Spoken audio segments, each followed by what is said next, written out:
नमस्कार दोस्तों, आप देख रहे हैं सैम न्यूज़ डेस्क। अब वेस्ट बंगाल से एक बड़ी खबर सामने आई है जो सीधे स्पेशल इंटेंसिव रिवीजन यानी एसआईआर से जुड़ी हुई है। चुनाव आयोग ने सुप्रीम कोर्ट को बताया है कि वेस्ट बंगाल के एसआईआर अभ्यास में कई ऐसे लॉजिकल डिस्क्रिपेंसी यानी तर्क से बाहर वाली गड़बड़ियां मिली हैं जो वैज्ञानिक तौर पर भी सही नहीं बैठती। आयोग के मुताबिक कुछ मामलों में मतदाताओं को बच्चों की असामान्य रूप से बड़ी संख्या से जोड़ दिया गया है और कई उदाहरण इतने अजीब हैं कि उन्हें वैध मैपिंग मानना मुश्किल है। चुनाव आयोग के हलफनामे के अनुसार दो ऐसे मतदाता मिले हैं जिन्हें 200 से ज़्यादा बच्चों से लिंक किया गया। 7 मतदाताओं को 100 से ज़्यादा बच्चों से जोड़ा गया। 10 मामलों में ये संख्या 50 से ज़्यादा और 10 मामलों में 40 से ज़्यादा बताई गई है। आयोग का कहना है कि इतनी बड़ी संख्या में लिंक होना सामान्य नहीं है, इसलिए इन मामलों को सही मानने से पहले जांच जरूरी है। यहाँ मैपिंग शब्द का मतलब है किसी मतदाता की पहचान या वंश संबंध को 2002 के वोटर रोल से जोड़ना। चुनाव आयोग ने कोर्ट में कहा है कि जिन मामलों में एक ही व्यक्ति से 6 या उससे ज़्यादा लोग मैप हो रहे हैं, उन मामलों में ज़्यादा कड़ी जांच की जाएगी ताकि लिंक सही है या नहीं यह स्पष्ट हो सके।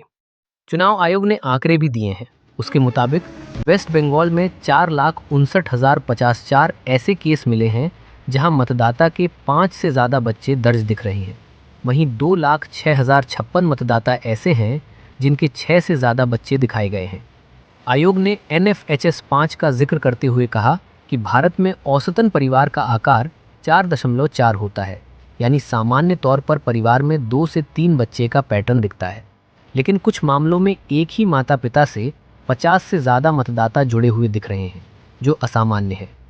आयोग ने कुछ मामलों में माता पिता और बच्चे के बीच 50 साल के अंतर को भी लॉजिकल डिस्क्रिपेंसी के रूप में चिन्हित किया है। आयोग का तर्क है कि 45 साल के बाद महिलाओं में प्रजनन क्षमता बहुत कम हो जाती है, इसलिए ऐसे लिंक पर संदेह होना स्वाभाविक है। अब याचिकाकर्ताओं की तरफ से आरोप लगाए गए कि लॉजिकल डिस्क्रिपेंसी एक नया तरीका है जिससे मतदाताओं को वोटर लिस्ट से बाहर किया जा सकता है, लेकिन चुनाव आयोग ने इस बात पर कड़ा विरोध जताया है। आयोग ने साफ कहा है कि सिर्फ डिस्क्रिपेंसी मिलने का मतलब सीधे नाम हटाना नहीं है। ऐसे मामलों में पहले नोटिस दिया जाएगा, फिर मतदाता को मौका मिलेगा कि वह ज़रूरी दस्तावेज देकर गड़बड़ी स्पष्ट करे। अंतिम फैसला इलेक्टोरल रजिस्ट्रेशन ऑफिसर यानी ERO के संतुष्ट होने के बाद ही होगा। चुनाव आयोग ने यह भी बताया कि 16 दिसंबर 2025 को जो ड्राफ्ट रोल जारी हुआ उसमें करीब 58 लाख मतदाता एक्सक्लूड दिखाए गए।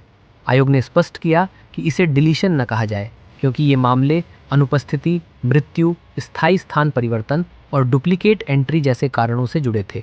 आयोग का दावा है कि यह प्रक्रिया घर घर सर्वे के बाद हुई है और जिनका नाम ड्राफ्ट में नहीं आया उन्हें सुनवाई का मौका मिलेगा।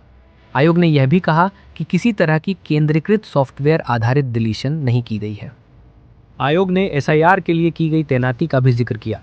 वेस्ट बंगाल में इस प्रक्रिया में 80,681 BLOs, 7,000 से ज़्यादा AEROs, 294 EROs और 4,000 माइक्रो ऑब्जर्वर्स लगाए गए हैं।